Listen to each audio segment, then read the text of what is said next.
이제 하나님의 말씀 읽겠습니다. 신약성경 골로새서 4장 2절로 3절입니다.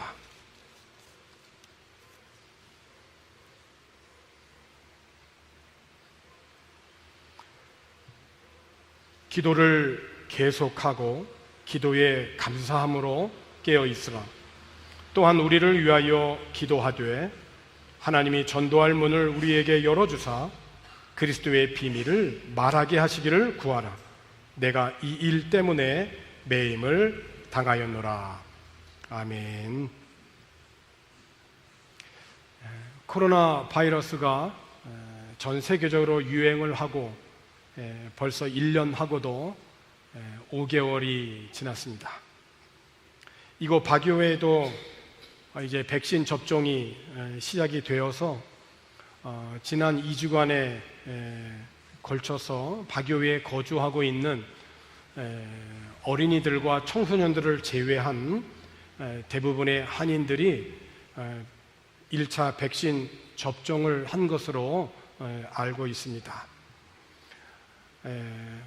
오는 7월 중에 2차 접종을 하고 바기오를 비롯한 이 필리핀 전역에 또 집단 면역이 형성이 돼서 그동안 한국에 계신 교우들도 다시 바기오를 방문할 수 있는 그런 날이 오기를 기대합니다. 한국은 이제 더운 여름철이 다가오는데 예년 같으면 시니어 성도님들이 봄을 지내시고 여름이 되기 전 이곳 바기오로 오셔서 함께 예배했는데 행복한 교회 모든 교우들이 어린이로부터 작년 시니어에 이르기까지 온 세대가 함께 한자리에 모여서 예배할 수 있는 날이 속히 앞당겨지기를 기도합니다. 예수님께서 사람의 몸을 입으시고 이 땅에 오신 그런 목적은 죄에 빠진 인간을 구원하시기 위함입니다. 그 죄에 빠진 인간을 구원하시기 위하여서 주님이 하셨던 일은 전도입니다. 신약성경 마가복음 1장 38절에 있는 말씀을 보니까 이르시되 우리가 다른 가까운 마을들로 가자. 거기서도 전도하리니 내가 이를 위하여 왔노라. 이렇게 제자들에게 예수님이 말씀하셨습니다. 그렇습니다. 주님은 사람을 구원하시기 위하여서 이 땅에 오셨고 이를 위하여서 마을들을 방문하시면서 전도하셨습니다. 그런데 우리 주님께서 이렇게 전도하시기 위하여서 먼저 하셨던 일이 있습니다. 그것은 바로 다름 아닌 기도였습니다. 조금 전 마가복음 1장에서도 예수님께서 제자들에게 말씀하시기를 우리가 다른 가까운 마을들로 가자 하시면서 거기서 전도하셨고 내가 이를 위하여서 왔다라고 말씀을 하셨는데, 그런데 이렇게 전도하시기 전에 주님께서 하신 일을 보니까 오늘 본문의 앞에 있는 읽었던 우리 마가복음 1장 38절 앞에 1장 35절에 있는 말씀을 보게 되면 새벽 아직도 밝기 전에 예수께서 일어나 나가 한적한 곳으로 가사 거기서 기도하시더니 라고 되어 있어요. 자, 정리하면 이렇습니다. 첫 번째, 우리 주님이 이 세상에 오신 것은 죄에 빠진 인간을 구원하시기 위하여서 오셨습니다. 두 번째, 이를 위하여서 우리 주님은 전도하셨습니다. 세 번째, 전도하시기 전에 먼저 기도하셨습니다. 사도 바울도 부활하신 예수님을 만나기 전에는 자신의 열심으로 하나님을 섬겨왔지만 그 모든 것이 자기의 의를 이루고자 하는 종교 생활이었다라고 하는 것을 그는 부활하신 예수님을 만나고 뒤늦게 깨닫게 되었습니다. 자신의 열심이 특심한 줄 알았지만 그 방향이 잘못되었음을 처절하게 깨달은 이후에 그는 히브리 말을 사용하는 자신의 동족인 유대인들 뿐만이 아니라 히브리 말을 잘 모르는 헬라 말을 사용하는 이방인들에게도 이중 언어가 탁월했던 바울은 그 예수님의 부활을 이방인에게도 전하는 전도자로, 선교사로, 순교하기까지 자신의 열심이 아닌 이제 하나님의 열심으로 전도하였습니다.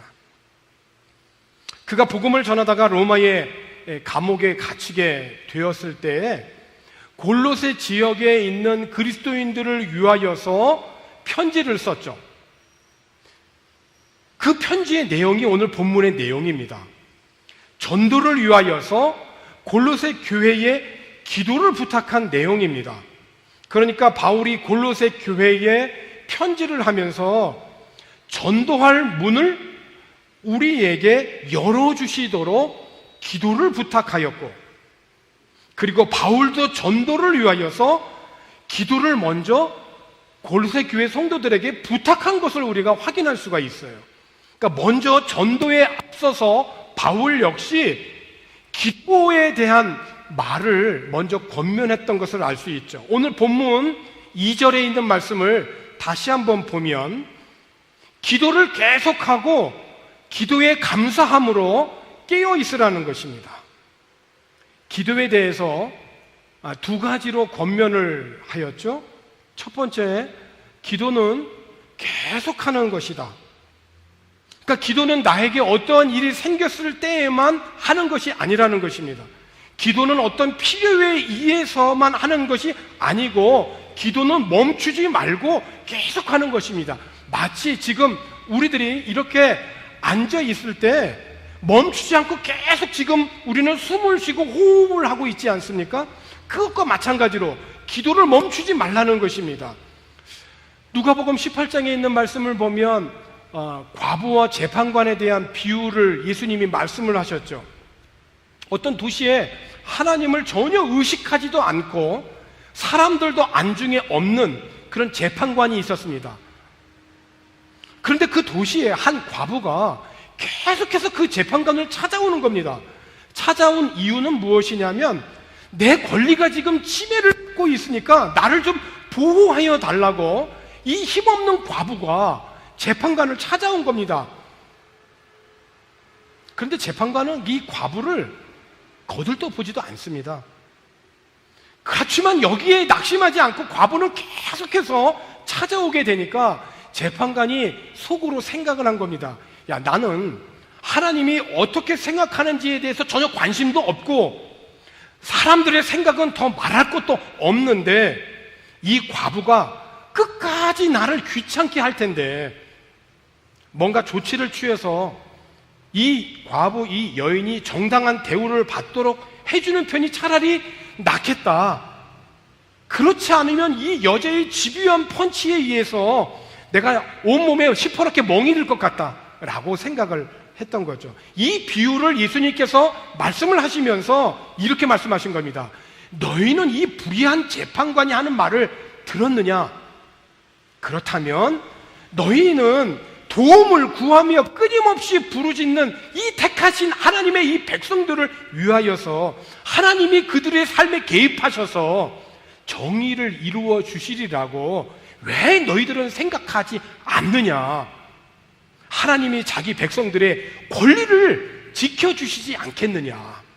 그리고 주님이 계속해서 말씀하시죠. 내가 보장한다. 하나님이 반드시 그렇게 해주실 것이다. 그분은 질질 끌지 않으실 것이다. 그런데 인자가 다시 올 때에 그처럼 끈질긴 믿음을 이 땅에서 얼마나 찾을 수 있겠느냐라고 말씀하세요. 이 말씀은 그러니까 예수님이 재림을 하여 다시 오실 때 그때까지 낙심하지 아니하고 끈기 있게 기도하는 믿음을 찾으시겠다는 것입니다. 예수님이 다시 오시는 시간이 너무 더디다고 실망하여서 믿음에서 떠나가거나 내가 그렇게 기도하였는데 아무 응답도 없다라고 하여서 기도를 포기한 사람들이 많습니다. 그러나 주님은 이처럼 실망스러운 시간에도 끝까지 인내하며 기도하라고 말씀하여 주셨습니다. 사랑하는 성도 여러분, 얼마 동안 기도하다가 응답이 없다라고 포기한 것은 없는지요? 낙심하지 말고 다시 기도할 수 있기를 주님의 이름으로 권합니다. 두 번째, 그 기도는 감사함으로 깨어 있어야 된다고 합니다. 기도가 살아있으려면 우리는 감사함으로 깨어 있어야 됩니다. 우리들이 코로나 팬데믹으로 인하여서 매우 소중한 교훈을 우리가 얻었습니다.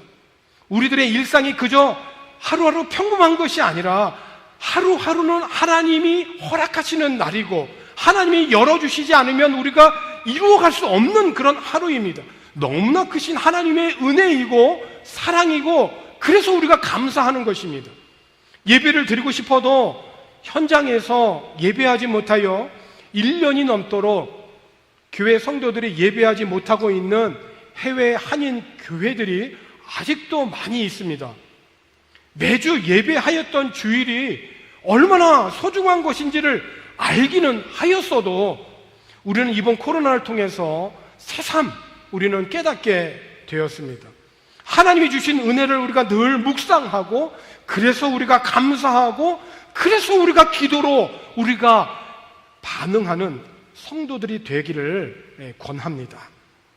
이렇게 기도를 계속하고 기도를 감사함으로 깨어있으라고 권면한 바울은 오늘 본문에 있는 말씀에서 이어지는 3절에서 우리를 위해서도 기도해달라고 부탁을 합니다. 기도를 계속하고 감사함으로 기도에 깨어있으라고 이렇게 권면한 바울이 너희들이 기도하는 이 기도 생활에 있어서 잊지 말고 나를 위해서, 우리를 위해서도 기도해달라고 부탁을 합니다. 어떤 기도를 부탁하였을까요? 여러분들은 기도 생활하는 가운데 기도하시는 주변에 있는 우리 기도의 동력자들에게 어떤 기도를 부탁하실 수 있는지요? 오늘 사도 바울이 2절에 있는 말씀에서 기도를 계속해서 하고 부지런히 하고 기도에 감사함으로 깨어있으라 권면하면서 그 기도 생활을 중에 나를 위해서 기도할 때 이렇게 기도해달라고 부탁을 합니다. 오늘 본문 3절에 있는 말씀이죠. 또한 우리를 위하여 기도하되 하나님이 전도할 문을 우리에게 열어주사 그리스도의 비밀을 말하게 하시기를 구하라. 내가 이 일 때문에 매임을 당하였노라. 다시 한번 읽겠습니다. 3절 다시 한번 보겠습니다. 또한 우리를 위하여 기도하되 하나님이 전도할 문을 우리에게 열어주사 그리스도의 비밀을 말하게 하시기를 구하라. 그리스도께서 이 땅에 오셔서 인간을 구원하시는 것이 비밀이었지만 이제는 전도를 통하여서 이렇게 환한 대낮같이 드러나셨다는 거예요. 이 일 때문에 내가 매임을 당하였다. 나를 위해서, 우리를 위해서 기도해 달라고 부탁한 것이죠. 그런데 여러분, 바울은 지금 감옥에 있습니다. 감옥에 있으면서 비교적 자유롭게 이동하고 있는 골로새 지역에 있는 그리스도인들에게 이 편지를 한 겁니다. 바울은 감옥에 갇혀 있지만 그럼에도 불구하고 내가 이렇게 감옥에 갇혀 있는 동안에도 우리를 위하여 기도할 때 하나님께서 전도할 문을 활짝 열어주셔서 그리스도의 비밀을 말할 수 있도록 기도하기를 요청한 것입니다. 도저히 전도할 수 없어 보이는 환경 아닙니까? 일전에 언제 기회가 되어서 바울이 감옥에 갇혀 있는 그 감옥을 한번 직접 볼 수 있는 기회가 있었습니다. 손과 발은 묶여 있고요. 자유롭게 다닐 수 있는 환경도 아니고 그 캄캄한 곳에 2000년 전 그 감옥의 상황이 어떠했겠습니까? 너무나도 열악한 곳 아니었겠습니까? 그런 도저히 전도할 수 없는 그런 환경이었지만 하나님께 기도하였을 때, 기도를 부탁하였을 때 전도할 문을 열어주셔서 그리스도의 비밀을 담대히 전할 수 있도록 요청한 것입니다. 우리 같으면 어떻게 기도했을까? 전도할 문을 활짝 열어달라고 기도하기보다는 지금 내가 이런 현실에 갇혀있는 이 감옥의 문을 활짝 열어달라고 그렇게 기도하지 않았을까 싶어요. 그런데 바울은 감옥의 문이 활짝 열어달라고 하는 어떤 기적적인 그런 것을 요청한 것이 아니라 그곳에서도 전도할 문을 열어달라고 기도를 한 것입니다. 다시 말하면 그리스도의 비밀, 이제는 더 이상 비밀로 묻혀있지 않는 환한 대낮같이 다시 한번 이렇게 활짝 열려지게 되는 이 복음을 전하는 전도는 기도를 통하여 열 수 있다는 것입니다. 정말로 복음을 위해서 매임을 당한 전도자의 고백이죠. 지난 금요일 6.25 71주년 기념일이었습니다. 1950년 6월 25일을 우리가 어떻게 잊을 수 있겠습니까? 북한의 남침으로 시작한 이 민족 상잔의 이 비극은 70년이 지난 지금에도 우리 민족에는 여전히 아픔으로 남아 있습니다. 1922년, 그러니까 일제시대죠. 한국에서 태어난 미국 선교사님의 아들이 있었습니다. 그의 이름은 해밀턴 쇼우입니다. 그가 고등학교까지 한국의 선교사 자녀들을 위한 선교사 자녀 학교를 한국에서 다녔습니다. 태어나서 고등학교를 졸업할 때까지 한국에서 선교사 자녀들을 위한 학교를 다녔습니다. 그리고 이제 대학을 진학을 해야 되는데 그 당시에는 한국에 대학교가 없으니까 미국에 이제 본국으로 돌아가서 대학을 진학을 했습니다. 그가 대학을 다니다가 2차 세계대전이 일어나게 돼요. 그래서 그는 해밀턴 쇼우는 이 대학을 다니다가 휴학을 하고 해군의 장교로 지원을 합니다. 그리고 그 전투에서 아주 혁혁한 공을 세워서 훈장까지 받게 되죠. 제대하기 전에는 한국의 해안경비대대 교관으로 자원을 하여서 우리나라의 그 해군과 해병대 창설에 큰 기여를 하게 됩니다. 그리고 아버지의 뒤를 이어서 한국의 선교사로 사역하기 위하여 하버드 대학에서 박사학위 공부를 하던 중에 6.25 사변이 일어납니다. 그런데 해밀턴 쇼우가 이때 묵상했던 말씀이 있습니다. 신약성경 요한복음 15장 13절 말씀입니다. 사람이 친구를 위하여 자기 목숨을 버리면 이보다 더 큰 사랑이 없나니. 사람이 친구를 위하여 자기 목숨을 버리면 이보다 더 큰 사랑이 없나니. 이거는 아버지의 그 선교 사역을 어릴 때부터 보아왔고 또 그가 하나님의 말씀을 읽는 중에 마음에 은혜가 되었어요. 그리고 이 말씀을 읽다가 결단을 하게 됩니다. 그 결단이란 다름 아닌 한국에 전쟁이 일어난 것 때문에 군에 다시 재입대를 하는 것입니다. 어려운 결단이죠. 당시 그는 부인이 있었고 두 아들이 있었습니다. 자신도 집안의 외아들이었는데 한국에 전쟁이 일어난 것으로 인하여서 군에 재입대를 한 것입니다. 해밀턴 쇼우의 그 부모님과 아내는 이 아들의 이 결단에 아무 말도 못했습니다.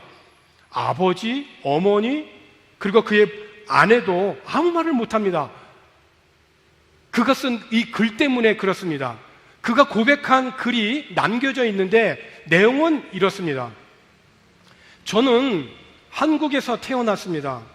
저는 한국 사람입니다. 저는 선교사가 되어 한국으로 가려고 준비하고 있습니다. 그런데 지금 한국 국민이 전쟁 속에서 고통당하고 있는데 이를 먼저 돕지 않고 전쟁이 끝난 후 평화가 왔을 때 한국의 선교사로 간다는 것은 제 양심이 도저히 허락하지 않습니다. 양심이 도저히 허락하지 않는다. 부모님과 아내는 이 말에 아무 말도 못합니다.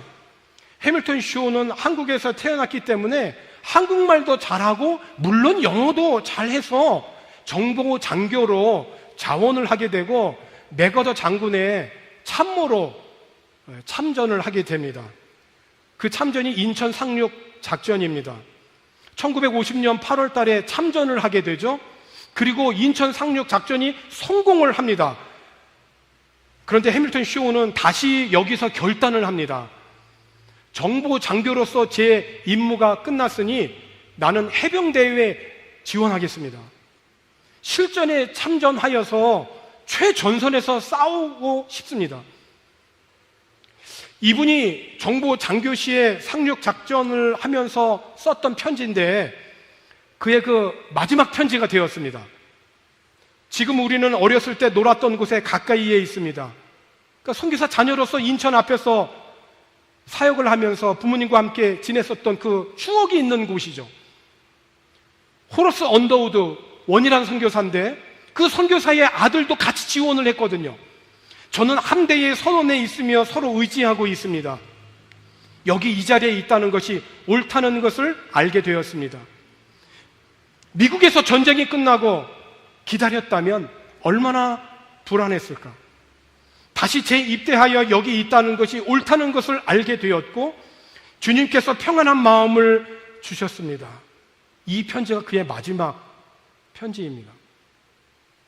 해밀턴 쇼우가 인천 상륙 작전이 끝나고 해병대에 자원하여서 서울 탈환을 위한 최전선에서 싸웠는데 녹본던 쪽으로 넘어가는 그 작전 중에 매복하여 있는 북한 군인에 의해서 같이 갔던 동료들이 그 자리에서 다 전사를 합니다. 이분이 죽은 그 녹본리에 기념비를 세웠고 지금은 옮겨져서 은평 평화공원에 옮겨져 동상을 세워주었습니다. 해밀턴 쇼와 함께 같이 인천 상륙 작전에 참전했던 당시 이성호 중령이 후에 해군 참모총장이 되어서 그가 과거를 회상하면서 그가 했던 말을 빌리면 해밀턴 쇼우는 한국 사람보다 한국을 더 사랑했다라고 합니다. 여러분, 한 가족을 한번 생각해 보십시오. 사랑하는 외아들을 잃은 아버지 선교사예요. 일반적으로 아버지가 죽고 그 뒤를 이어서 아들이 따라가는 거 아닙니까? 그런데 아들을 먼저 보냈습니다.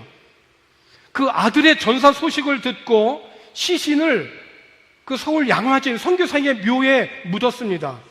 그 선교사의 묘의 무덤을 보면 앞에 아들의 묘가 있고 그 묘에 요한복음 15장 13절이 기록이 되어 있어요. 사람이 친구를 위하여 목숨을 버리면 이에서 더 큰 사랑이 없나니. 그리고 그 앞에 아들의 묘 뒤에 아버지의 선교사님의 묘와 어머니 선교사님의 묘가 나란히 묻혀 있습니다. 아들의 죽음 후로 아버지는 17년을, 어머니는 21년을 더 사셨습니다. 마음에 묻었던 거죠. 이후 그 해밀턴 쇼우의 부인이 남편 대신 하버드 대학에서 공부를 하여 우리나라 이화여대 교수로, 또 장남은 서울대학에서 교수로 섬겼습니다. 그리고 부인이 내가 죽으면 내 남편 옆에 묻어달라고. 미국인이었지만은 한국에서 태어나서 한국 사람보다 한국을 더 사랑한 해밀턴 쇼우는 하나님의 말씀을 생활 속에 적용한 거죠. 아버지 선교사님이 한국의 복음화를 위하여서 헌신을 하다가 한국에서 태어난 해밀턴 쇼우는 지금 영원한 하나님의 나라에서 안식하며 우리나라를 비롯한 전 세계의 복음화를 위하여서 기도하고 있을 것입니다. 사랑하는 성도 여러분, 우리의 구원을 위하여서 이 땅에 오신 예수님께서 나는 전도하기 위하여서 왔다라고 말씀하셨고, 바울도 감옥에 있으면서도 전도할 문을 열어달라고 골로새 교회 성도들에게 부탁하면서 나는 이 일 때문에 매임을 당하였다. 오히려 이 일로 매임을 당한 것을 웰컴한 것입니다. 미국인이 한국인의 영혼을 사랑하여서 모든 환경을 초월하여 하나님께 전도할 문을 열어주셨을 때 복음을 위하여서 기꺼이 고난을 당하였던 것이죠. 사랑하는 성도 여러분, 오늘 하나님께서 오늘 우리들의 생명을 연장하여 주시고 오늘을 살게 하셨습니다. 이 땅에 남겨진 영혼들을 구원하시려고 하는 하나님의 뜻과 섭리가 있는 것이죠. 아직도 믿지 않는 우리들의 가족, 친척, 이웃을 위하여, 그들의 구원을 위하여서 우리들이 전도할 문을 열어달라고 기도해야 할 것입니다. 우리들이 진심으로 그렇게 사망과 죽음의 권세를 이기시고 부활하셔서 우리에게 영원한 생명이 되어주신 그 부활의 삶을 오늘 우리가 살고자 한다면 예수님이 주관하시는 것들을 우리 역시 추구하며 살아야 됩니다. 발을 질질 끌며 땅만 쳐다보고 다니거나 바로 눈앞에 있는 것들에 관심을 빼앗기지 말아야 되는 것입니다. 위를 바라보고 예수님 주위에 지금 무슨 일이 일어나고 있는지를 우리들이 주목해야 되는 것입니다. 정말 중요한 일이 벌어지고 있는 것은 바로 그곳이기 때문에 사탄은 우리들의 시선을 자꾸 여기에서 세상으로 자꾸 향하게 합니다.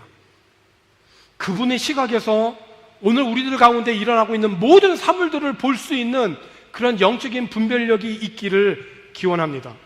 오늘 전도할 문을 열어달라고 기도하면서 천하보다 귀한 생명을 구원하는 그런 저와 여러분이 되어지기를 주님의 이름으로 축원합니다.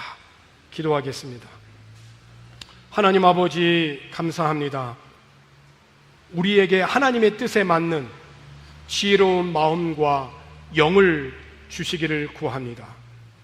그리고 하나님께서 일하시는 방법을 우리들의 삶에서도 완전히 이해할 수 있기를 간구합니다. 주님이 자랑스러워하실 정도로 열심히 일하고 주님을 위하여 더할 나위 없이 훌륭하게 살아갈 수 있기를 기도합니다. 성령 하나님, 은혜를 베풀어 주옵소서. 각자 처해 있는 곳에서 전도의 문을 열어 주시사 죽어가고 있는 영혼을 구원하고 있는 그런 하나님의 자녀들과 교회가 되게 하여 주시옵소서. 감사를 드리고 예수님의 이름으로 기도하옵나이다. 아멘.